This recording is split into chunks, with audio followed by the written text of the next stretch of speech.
नमस्कार दोस्तों, मैं श्याम गुप्ता आपके अपने चैनल ज्योतिष की यात्रा में आपका स्वागत करता हूं। जैसे कि हमने भी पिछली वीडियो में बृहस्पति के पितृदोष के बारे में बताया, अब हम आपको बताएंगे कि ये चंद्रमा का पितृदोष कैसे लगता है।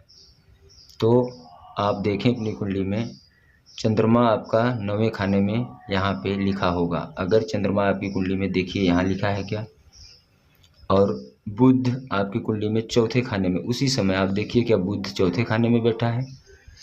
अगर ये सेम कॉम्बिनेशन बन रहा है आपकी कुंडली में तो आपको समझना है कि आपके घर में चंद्रमा का पितृदोष है। और ये चंद्रमा का पितृदोष है, हाँ। तो अब आप समझिए कि आपकी कुंडली में चंद्रमा का पितृऋण बना है, पितृश्राप बना है। ये हमारे जीवन में कैसे रुकावटें पैदा करता है। घर न बन पाना, माँ का सुख न मिलना, बचपन में ही माँ की मृत्यु हो जाना, घर गाड़ी घोड़े बंगले घर का सुख न पाना।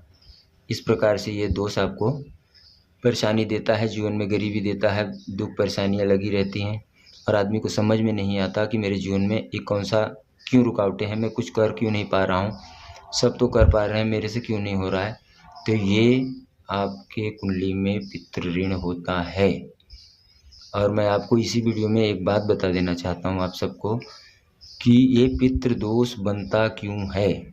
तो मैं अभी अगले वीडियो में, नहीं तो अभी बता देते हैं, चलो ठीक है। ये पितृदोष बनता क्यों है। ये पितृदोष होता है, पितृदोष को ऐसे तो भाषा में पितृदोष बोलते हैं, लेकिन ये होता है डीएनए, बोलते हैं ना डीएनए। तो डीएनए में ये चीज़ें होती हैं। तो हम किसके अंश हैं, हमारे बाप दादा पुरखे जो थे वो कैसे थे, उनके थॉट कैसे थे, उनका व्यवहार कैसा था, उनकी सोच और कार्यप्रणाली कैसी थी, उनका सोच कैसा था, वो काम धंधे कैसे करते थे, उस किस प्रवृत्ति किस नेचर के थे, किस स्वभाव के थे। वही नेचर वही स्वभाव जब उनके खुद बच्चे पैदा होते हैं, तो अगर उनका नेचर अच्छा है तो वही नेचर उनके बच्चों में आता है अच्छे वाला। अगर उनका नेचर खराब है तो इस पितृदोष में, जैसे समझो कि इस पितृदोष में मैं उसको अगर समझाऊं तो जैसे आपके बाप दादा जो रहे होंगे, उन्होंने अपनी माँ को बहुत सताया होगा, मारा पीटा होगा, उनको घर से निकाल दिया होगा, तो उनको कुछ उनकी सेवा नहीं की होगी, बुढ़ापे में उनके बहुत बुरा हाल किया होगा। तो इससे ये चंद्रमा का पितृदोष बनता है, ऐसे पाप से। और वही पाप आके फिर हमारे अंदर आता है, हमारे डीएनए में आता है। वही सोच वही थॉट प्रोसेस हमारे अंदर 10 गुना 50 गुना होके हमारे अंदर आता है। फिर वो हमारे जीवन में भी ऐसे रुकावटें परेशानियां पैदा करता है, हमारा भी स्वभाव वैसा हो जाता है और हम वैसे ही स्वभाव से काम करते हैं, वैसे ही थॉट से काम करते हैं, जिससे कि बाकी लोगों को हमारा स्वभाव हमारा काम पसंद नहीं आता और जिससे हमको जीवन में कठिनाइयों का सामना करना पड़ता है। तो ये होता है पितृदोष।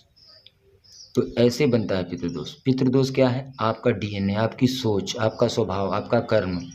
आप ऐसा सोच, ऐसे स्वभाव, ऐसे कर्म के क्यों हो, ये आपको पीछे से मिलता है। जो करता है वो नहीं भरता, जो उसकी पीढ़ी जो अभी धरती पे मौजूद रहती है उसको इसका पूरा दंड भोगना पड़ता है। तो मैं आपको इसका उपाय भी बताऊंगा। बहुत आसान सा उपाय है इस पितृदोष का। कोई पूजा पाठ नहीं, कोई तंत्र मंत्र नहीं, कोई ओझा सुखाई नहीं है। बहुत आसानी से आप अपने इस पितृदोष को उतार सकते हो। तो आने वाली वीडियो में मैं इसका उपाय भी बताऊंगा। पहले आप लोग ये समझें कि ये पितृदोष बनता क्यों है।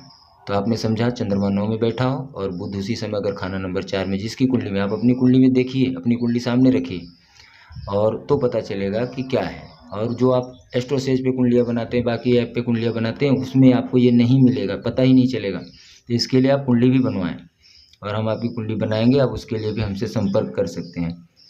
तो बनवाएं कुंडली और अपने जीवन में आ रही रुकावट और परेशानियाँ क्यों किस कारण से बन रही है उसका समाधान भी मिल जाएगा, सारी चीज़ें पता चलेंगी और जीवन को वहाँ से उपाय करने के बाद सुखमय किया जा सकता है, कर सकते हैं।